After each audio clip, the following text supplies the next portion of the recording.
हमारे साथ जुड़े रहने के लिए हमारे YouTube चैनल को सब्सक्राइब करें, साथ ही बेल आइकन को दबाएं। नेटवर्क न्यूज की खबरें सबसे पहले देखने के लिए। नमस्कार, नेटवर्क न्यूज में आप सभी का स्वागत है। मैं हूं आपके साथ सपना दुबे।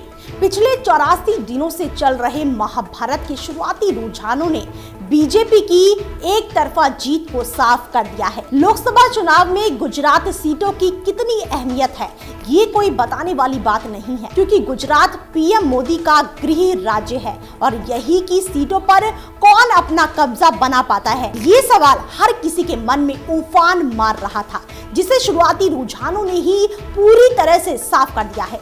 गुजरात पर सबकी नजर टिकी हुई है। पिछले लोकसभा चुनाव में बीजेपी ने गुजरात की 26 सीटों पर जीत दर्ज की थी। उसी को देखते हुए इस बार भी बीजेपी अपने उसी करिश्मे को दोहराने का सपना बुन रही थी और रुझानों को देखने के बाद ये कहना गलत नहीं होगा कि बीजेपी इस बार भी गुजरात में बड़ी जीत हासिल कर रही है, क्योंकि अभी तक गुजरात में बीजेपी 24 सीटों पर आगे चल रही है और कांग्रेस 2 सीटों पर ही सिमट कर रह गई है। गुजरात में 26 लोकसभा सीटों पर 64.11% मतदान किया गया, जहां बीजेपी पूरी तरह से इस बार भी गुजरात पर अपना दबदबा बनाए हुए है, तो वहीं कांग्रेस गुजरात में 2 सीटों पर सिमट कर रह गई है। गुजरात की साबरकांठा से कांग्रेस उम्मीदवार ठाकुर शिव सिंह आगे चल रहे हैं, तो वहीं आनंद से कांग्रेस प्रत्याशी भरत भाई एम सोलंकी भी आगे हैं। इन 2 सीटों के अलावा बाकी 24 सीटों पर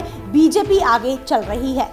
इनके अलावा शुरुआती रुझानों में कच्छ, जामनगर, पोरबंदर, जूनागढ़, भावनगर, राजकोट, सुरेंद्र नगर, खेड़ा, गांधीनगर, मेहसाणा, पंचमहल, अहमदाबाद, पूर्व, वडोदरा, दाहोद, भरूच, बारडोली, सूरत, वलसाड, नवसारी में बीजेपी आगे चल रही है।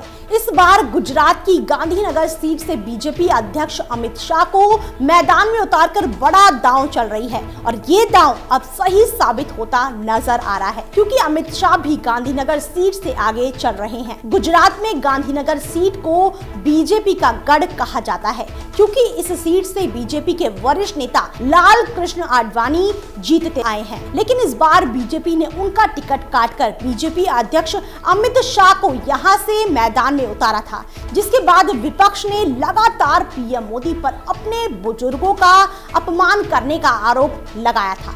विपक्ष का कहना था कि गांधीनगर जनता आडवाणी जी को काफी पसंद करती है, इसलिए उनका टिकट काटने पर बीजेपी को इसका मुआवजा भरना पड़ेगा। लेकिन बीजेपी अध्यक्ष का जादू भी कुछ कम नहीं है और उसी के दम पर आज अमित शाह आगे चल रहे हैं और आडवाणी को टिकट ना देने का कुछ खासा असर इस सीट पर देखने को नहीं मिल रहा है। फिलहाल इतना ही। बाकी देश और दुनिया की बड़ी खबरों के लिए देखते रहिए हमारे चैनल नेटवर्क न्यूज को। साथ ही खबरों की ताजा अपडेट के लिए हमारे चैनल नेटवर्क न्यूज को सब्सक्राइब करना ना भूलें।